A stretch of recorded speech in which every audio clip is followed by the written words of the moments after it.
Assalamualaikum warahmatullahi wabarakatuh. Kami dari kelompok 10, kelas 4B Pendidikan Matematika. Oke, pada pertemuan kali ini, pada mata kuliah Multimedia Pembelajaran Matematika, kami di sini akan melakukan pengaplikasian model pembelajaran Contextual Teaching and Learning, atau bisa kita singkat dengan CTL. Tapi sebelumnya, izinkan kami memperkenalkan diri terlebih dahulu. Kelompok 10 beranggotakan 3 orang. Yang pertama ada saya sendiri, Fauzia Holisa. Lalu yang kedua ada Iva Faria Anwar. Dan yang terakhir ada Lala Salis. Oke, sebelum kita lanjut untuk melakukan simulasi pembelajaran CTL, kita harus mengetahui dulu perbedaan antara CTL dengan konvensional. Konvensional itu hanya berpusat pada guru saja, sedangkan CTL berpusat pada siswa. Lalu perbedaan-perbedaan yang selanjutnya yaitu kalau CTL cenderung mengintegrasikannya ke beberapa bidang, sedangkan konvensional itu terfokus hanya satu bidang saja. Lalu pada CTL, pembelajaran itu mengaitkan pengetahuan awal yang telah dimiliki oleh siswa, sedangkan konvensionalnya pengetahuan itu hanya bersumber pada guru saja. Lalu yang ketiga, penilaian autentik selama proses pembelajaran. Sedangkan pada konvensional, penilaian hanya dari hasil ulangan saja atau hanya dari hasil ujian saja. Lalu di sini ada 7 unsur-unsur pada pembelajaran CTL. Yang pertama itu ada modeling, ada questioning, ada learning community, ada inquiry, ada constructivism, ada reflection, dan ada authentic assessment. Nah, kita bahas satu-satu. Apa sih constructivism itu? Nah, constructivism itu di sini belajar bukan hanya sekedar menghafal, tetapi pengetahuan baru yang berlandaskan pengetahuan yang telah dimiliki oleh siswa. Lalu questioning. Nah, questioning pada pembelajaran CTL ini bertujuan untuk menggali pengetahuan siswa. Lalu ada inquiry. Inquiry ini dalam CTL menentukan pengetahuan dan keterampilannya sendiri saat belajar.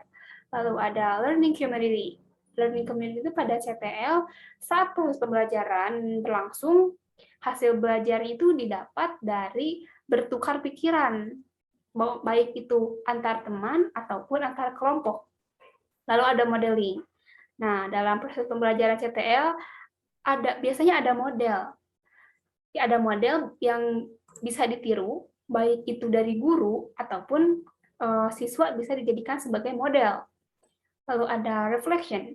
Apa sih reflection? Pada CTL merupakan suatu respon atau tanggapan terhadap pembelajaran yang telah diterima oleh siswa. Lalu yang terakhir ada authentic assessment.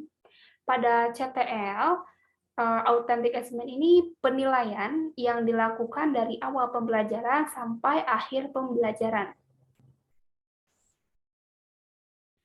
Nah, pengaplikasian 7 komponen utama CTL dalam langkah-langkah pembelajaran. 7 komponen yang telah tadi saya sebutkan, ada constructivism, ada questioning, ada inquiry, ada learning community, ada modeling, ada reflection, dan authentic assessment. Nah, pada kegiatan awal, mengkondisikan siswa supaya siap mengikuti pembelajaran. Halo anak-anak, selamat pagi. Bagaimana nih kabarnya? Sehat semua? Semoga semuanya dalam keadaan sehat ya. Dan jangan lupa kita tetap jaga kesehatan, memakai masker. Oke? Oke. Apakah kalian sudah siap mengikuti pembelajaran pada hari ini? Siap? Bagus. Oke, Ibu mau tanya nih. Siapa yang masih ingat materi minggu kemarin? Coba angkat tangan. Kemarin kita telah membahas apa ya? Ada yang masih ingat? Oh, ada. Apa? Ya, betul. Kita minggu kemarin telah membahas tentang bangun datar. Sekarang Ibu mau tanya, di sini ada yang pernah melihat papan catur? Ada. Oh, ada yang belum. Ya, nggak apa-apa. Coba dibuka buku paketnya halaman 20. Di situ ada contoh gambar papan catur. Coba sekarang Ibu minta kalian bandingkan bentuk papan catur dengan bentuk persegi. Sudah dibandingkan? Jadi kira-kira apa yang dapat disimpulkan?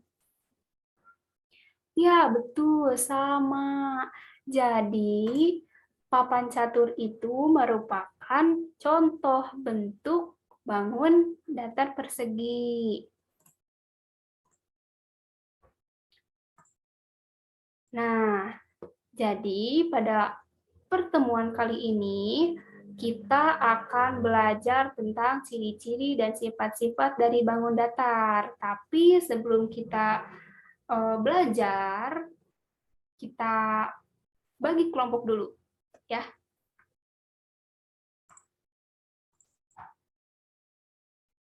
Oke, semuanya sudah kebagian kelompoknya masing-masing ya. Oke.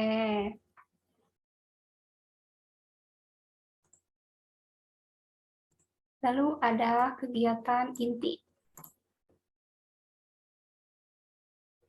Oke, sekarang Ibu minta kalian secara berkelompok untuk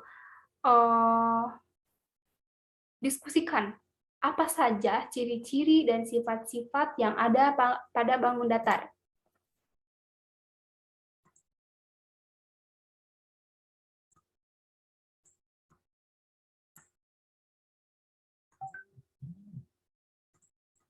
Oke, gimana? Sudah selesai diskusinya? Oke, sudah. Sekarang coba perwakilan kelompoknya maju ke depan untuk mempresentasikan apa yang telah didiskusikan tadi. Oke, terima kasih ya yang telah mempresentasikan apa yang kalian telah diskusikan barusan. Sekarang, Ibu punya latihan soal untuk kalian, coba untuk dikerjakan ya. Ibu akan bagikan dulu soalnya.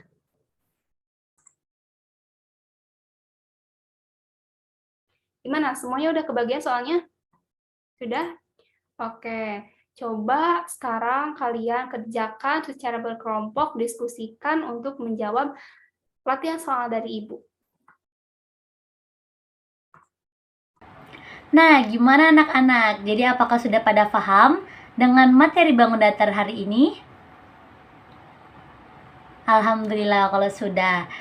Coba Ibu ingin satu dari siswa di kelas ini memberikan kesan atau pesan pada materi bangun datar persegi yang Ibu sudah sampaikan.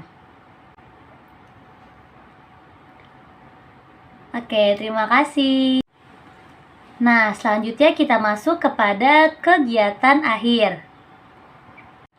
Sekarang buatlah kesimpulan dari materi hari ini di buku kalian masing-masing ya. Nah, tadi kan kalian sudah mendiskusikan materi hari ini secara berkelompok. Setelah itu kalian juga sudah menyimpulkan materi pada hari ini. Sekarang Ibu akan memberikan latihan soal yang dikerjakan secara individu ya. Setelah kalian mengerjakan soal secara individu, nah sekarang kita akan mengoreksi hasil dari masing-masing jawaban kalian nih. Sekarang tukar hasil jawaban kalian dengan teman sebangku kalian. Lalu kita koreksi secara bersama-sama agar kita tahu mana yang benar dan mana yang salah. Kelebihan dan kelemahan pendekatan kontekstual teaching learning. Kelebihan CTL yang pertama, pembelajaran jadi lebih bermakna dan real. Artinya, siswa dituntut agar dapat menangkap hubungan antara pengalaman belajar di sekolah dengan kehidupan nyata. Jadi, materi yang dipelajari siswa akan tertanam erat dalam memori siswa dan tidak mudah untuk dilupakan. Lalu, kelebihan CTL yang kedua adalah pembelajaran lebih produktif dan mampu menumbuhkan konsep, karena Siswa dituntut untuk dapat menumbuhkan pengetahuannya sendiri. Selain kelebihan, CTL juga memiliki kelemahan. Di antaranya yaitu kelemahan yang pertama, siswa berkemampuan tinggi akan mendominasi kelas, dan yang kurang akan menjadi tidak percaya diri. Kelemahan yang kedua, peran guru tidak nampak terlalu penting lagi di dalam CTL, karena peran guru hanya sebagai pengaruh dan pengkritik, bukan sebagai pusat informasi.